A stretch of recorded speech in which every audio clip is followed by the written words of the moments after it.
Welcome to Small Business TV. We are in the company of two incredible women today. We have Alexi, CEO of COSBOA, and we have Lynda McAlary-Smith, the Commissioner for Victorian Small Business. Please welcome them both to the program. Guys, we've had a very full day already with the Small Biz Forum Week. Tell us a little bit about what's been happening here and what the state of play is in small business at the moment. It's been fantastic to be having so many conversations about some really tricky issues that are being worked through at the moment. There's lots of great stuff happening in the small business space at the moment, but there's some challenges that our small businesses across the country need to navigate at the moment. So I think particularly a big issue for businesses at the moment are that they've got a great service or a great offering for the community, and they just need to find people to help them be able to sell that and provide the service to the consumers. And Alexi, I'm not sure if that's what you're seeing too. Yeah, no, absolutely. I mean, one of the big things that we hear from our members at COSBOA, which are professional associations, is that there's a huge problem with worker shortages, and that's across the board for both the businesses who are going gangbusters thanks to COVID, but those who are really struggling thanks to COVID. So I think the way forward is making sure that we address those really critical issues. There's some things that government can do, but there's other things that are more out of their hands. The cost of doing business is sometimes not something that they can really change, but being aware of what's happening in small business is so important. So, and what are you seeing at the moment? That you're seeing some of the differences that are coming out of COVID. What are some of the trends that you're seeing coming out of COVID? There's a huge, the Australian entrepreneurial spirit, which is sort of hard baked into our DNA as a country. That really coming out in a whole range of different ways. As businesses navigate out of COVID, if they've got a fair bit of debt that they're carrying with them, sort of trying to think of creative solutions about how they can rejig how they design their business and what their cost pressures might be. And I know there's been some small businesses in the hospitality space who've embraced technology in the way that they accept orders and things like that. It's come out of the labour shortage, but then it's also allowed them to really look at their business and the way that they run it. So that's a real positive as well.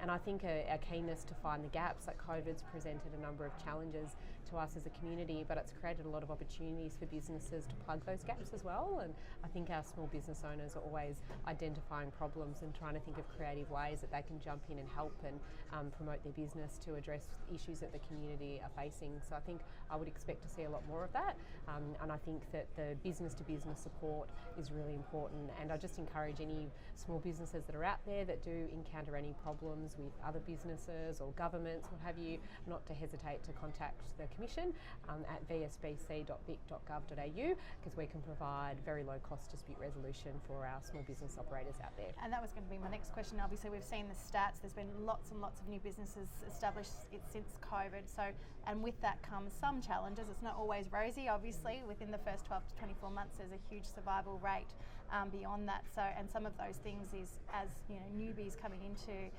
this particular category, there are challenges that they're not particularly aware of, and so there are certain times where they need help with dispute resolution. So what are some of the things that you've seen already happening in that environment?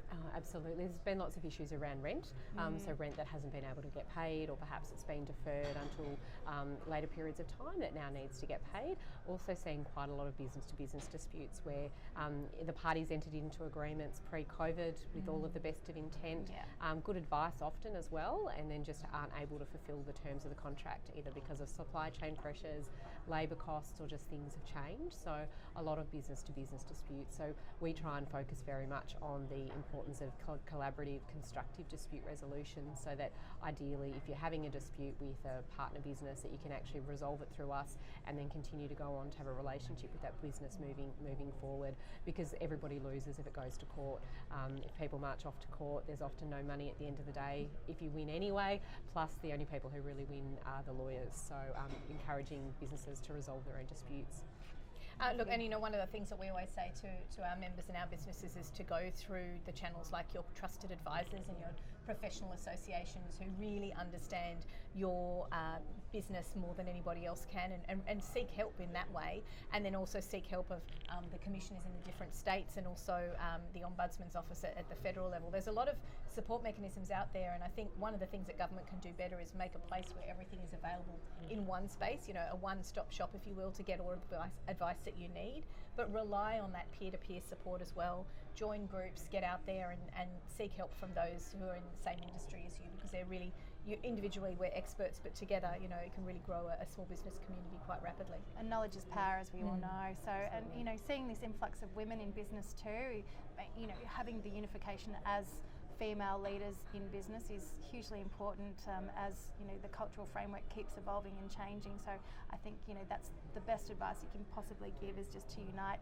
and share all of the, you know, resources that you have and the knowledge and the experiences you have moving forward too. Tell us a little bit about COSBOA.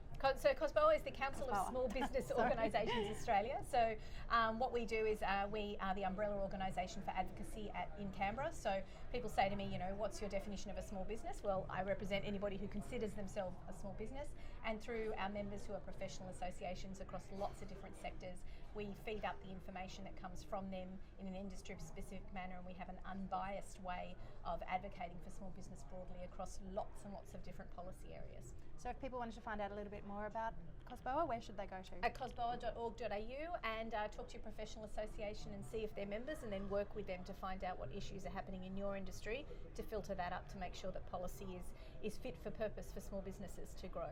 Fantastic. And Lynda, where should people go if they want some more information? To vsbc.vic.gov.au, and you can also contact us on 13 VBSC as well too. I could sit here talking to these beautiful women all afternoon, but unfortunately we're under time pressures. They're very much in demand. So please join me in thanking both Lynda and Alexi today.